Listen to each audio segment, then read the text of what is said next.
Sejumlah partai politik koalisi Presiden Prabowo Subianto ramai-ramai memberikan kritik terhadap PDIP. Kritik itu muncul setelah politikus PDIP Andi Wijayanto ikut turun ke jalan mengikuti aksi demo bersama mahasiswa mengkritik pemerintah. Sejumlah politikus dari partai politik koalisi Prabowo mempertanyakan sikap PDIP. Mereka meminta agar PDIP bersikap tegas terkait posisi politiknya atau tidak abu-abu dalam memposisikan diri. Wakil Ketua Umum DPP PKB Jazilul Fawait mengatakan jika PDIP memilih berada di luar pemerintah, maka PDIP sebaiknya mengambil posisi oposisi dengan jelas. Barisan Muda Penegak Aparat Nasional juga turut mempertanyakan sikap politik PDIP yang tidak konsisten. Sementara itu, Ketua DPP Partai Golkar Muhammad Misbahun meminta PDIP untuk tidak bermain di dua kaki. Menurutnya, sikap politik PDIP ambigu dan tidak elegan di mata publik. Misbahun mengatakan perbedaan pandangan terhadap pemerintah merupakan hal yang wajar. Namun, partai politik tidak seharusnya bersikap menjadi penyeimbang pemerintah, namun juga mengambil manfaat politik ketika program pemerintah mendapat respon positif. Menanggapi hal itu, Ketua DPP PDIP Dedi Yefri Sitorus menilai tuduhan PDIP bermain politik dua kaki merupakan hal yang tidak etis. Menurutnya, posisi politik terbagi jelas antara parpol yang berada di dalam kabinet dan di luar. Dedi heran dengan tuduhan sejumlah partai koalisi Prabowo sebab menurutnya masih banyak persoalan yang lebih mendesak yang perlu diselesaikan daripada mengurusi PDIP. PKB mendadak meminta PDIP untuk bersikap tegas soal sikap politiknya. Ketua fraksi PKB DPR RI Jazilul Fawait meminta agar PDIP tidak bersikap abu-abu di pemerintahan Presiden Prabowo Subianto. Terkait hal itu, kader PDIP Guntur Romli memberikan respons melalui video yang diunggah di akun X pada Kamis 18 Februari. Guntur Romli mengingatkan Jazilul terkait PDIP dan PKB merupakan saudara seperguruan karena lahir dari reformasi 98. Ia juga mengingatkan PDIP tidak pernah mengomentari PKB yang kalah di pemilu namun tetap memilih masuk pemerintahan. Mas Jazilul Fawait dari PKB tiba-tiba komen soal PDI Perjuangan. Tidak ada angin, tidak ada hujan, jangan abu-abu katanya. Mas Jazilul mungkin lupa atau pura-pura lupa bahwa PDI Perjuangan dan PKB adalah saudara seperguruan. Lahir dari rahim yang sama, reformasi 98. Dua partai yang tumbuh dari air mata dan darah perjuangan rakyat yang sama. Ibu Megawati dan Gus Dur bukan sekedar tokoh partai masing-masing. Mereka adalah dua pilar utama reformasi. Dua tokoh yang bahu-membahu ketika rezim Orde Baru ingin mengubur demokrasi. Mereka pernah berjuang bersama, mereka pernah berbagi resiko yang sama. Kami PDI Perjuangan tidak pernah mengomentari PKB. Kami tidak pernah mempersoalkan pilihan PKB untuk masuk ke dalam pemerintahan. Itu hak mereka, itu keputusan organisasi mereka, dan kami menghormatinya. Tapi mengapa Mas Jazilul tiba-tiba harus mengomentari sikap kami? Posisi PDI Perjuangan adalah keputusan resmi organisasi, lahir dari Kongres, Rakernas, dan instruksi Ketua Umum sebagai pemegang mandat prerogatif. Bukan keputusan yang bisa diintervensi oleh siapapun dari luar atau kader partai lain, apalagi dengan nada mendesak dan agak meremehkan. Dan izinkan saya mengingatkan satu hal yang mungkin luput dari perhatian Mas Jazilul. Terminologi oposisi sejatinya lahir dari sistem parlementer, bukan presidensil seperti Indonesia. Dalam sistem parlementer, dua kubu dengan ideologi berbeda bertarung dan yang kalah wajib menjadi oposisi formal dengan kabinet bayangan yang menang membangun koalisi dalam pemerintahan. Indonesia berbeda. Kita menganut sistem presidensial, di mana basis ideologinya sama, yaitu Pancasila. Fungsi pengawasan bukan oposisi, melainkan checks and balances oleh DPR. Seperti halnya di Amerika Serikat, tidak mengenal terminologi oposisi formal, seperti di negara-negara parlementer, seperti Inggris misalnya. Saya yakin Mas Jazilul adalah orang yang cerdas, justru karena itu saya heran, kenapa masih menggunakan framing yang kurang tepat untuk mendiskreditkan pilihan politik kami. Toh PKB juga kalah di Pilpres 2024, tapi tetap memilih masuk pemerintahan dan kami menghormati. PDI Perjuangan memilih berada di luar pemerintahan dan menjadi kekuatan penyeimbang karena mayoritas anggota DPR saat ini sudah berada dalam barisan pemerintahan. Sesederhana itu, kami hanya ingin menjaga demokrasi tetap sehat. Kami hanya ingin ada suara yang berani berkata tidak ketika diperlukan. Apakah itu salah, Mas Jazilul? Kami menghormati pilihan politik PKB, setidaknya PKB juga bisa menghormati pilihan politik kami. Demikian, terima kasih. Ya, teman-teman, kembali lagi bersama dengan saya di channel ini, Salam Untuk Perubahan. Teman-teman, kita melihat bahwa PDIP ya dikatakan bahwa ikut turut ya memprotes pemerintah atau mendukung apa yang diupayakan oleh para mahasiswa dalam melakukan demonstrasi untuk pertanyakan kebijakan-kebijakan pemerintah yang dikeluarkan oleh kepemerintahan Pak Presiden Prabowo saat ini. Nah, teman-teman, kita melihat apa yang menjadi tanggapan dari netizen. Dilihat bahwa sistem kerja kontrak, ya, pembatasan usia kerja alih daya itu sah-sah saja karena PDIP bukan partai koalisi, ya, pemerintahan. Sudah sejak lama bahwasanya partai PDIP Perjuangan berada di luar kepemerintahan atau istilah, ya, penyeimbang, ya, atau bahasa lain dari oposisi. Sebenarnya tidak perlu dipermasalahkan juga. Ya, kita tahu bahwa partai PDIP ini, teman-teman, ya, mereka tidak terlalu, ya, terjun di dalam kepemerintahan, ya, karena mereka selalu berada di luar pemerintah atau bisa dikatakan sebagai oposisi. Karena kalau tidak ada pihak dari partai PDIP Perjuangan yang bisa menyimbangi pemerintah, ya, bakalan, ya, hancurlah negara kita ini. Karena pemerintah, kita lihat sendiri bagaimana, ya, kebobrokan atau keburukan setiap, ya, kebijakan-kebijakan yang mereka usulkan atau yang mereka keluarkan, ya, selalu hanya demi kepentingan politik mereka saja, ya, mereka tanpa memikirkan, mempertimbangkan bagaimana nasib, ya, rakyat jelata seperti apa. Nah, itu gunanya ada partai PDIP yang selalu mengontrol, yang selalu memberikan keseimbangan. Kalau ada ketidakseimbangan,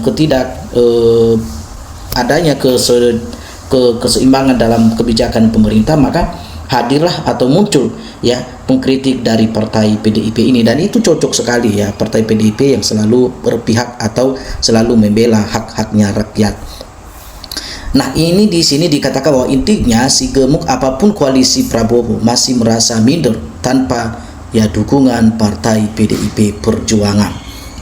Nah, kita melihat bahwa pihak partai Gerindra meminta, ya, pihaknya partai PDIP dalam hal ini agar ada ketegasan, ya, ketegasan dalam hal supaya ada, ya, kepastian dari pihak partai PDIP apakah PDIP dalam hal ini mereka berada di luar pemerintah atau berada di dalam kepemerintahan, ya. Artinya dikatakan jangan sampai sikap PDIP dalam hal ini adalah abu-abu atau tidak jelas, ya. Maka dari itu pihak partai Gerindra pun meminta agar partai PDIP benar-benar memberikan satu kejelasan atau ketegasan. Kalau memang di luar pemerintah silakan, kalau memang ada di dalam pemerintah tentu harus membela, ya, kebijakan-kebijakan apa yang dikeluarkan oleh kepemerintahan Pak Prabowo Subianto saat ini. Teman-teman, kita lihat bahwa sebaiknya partai lain juga, ya, tidak usah mencampuri urusan partai lain. Kalau PDIP tidak mau bergaul dengan Pak Prabowo atau partai lain secara personal, ya, nanti kan dituduh partai sombong. Nah, intinya dalam hal ini terserah. Ini kan partai PDIP yang selalu memposisikan dirinya untuk menghidupkan, ya, bagaimana demokrasi, ya, di negeri kita ini atau di bangsa kita ini, ya.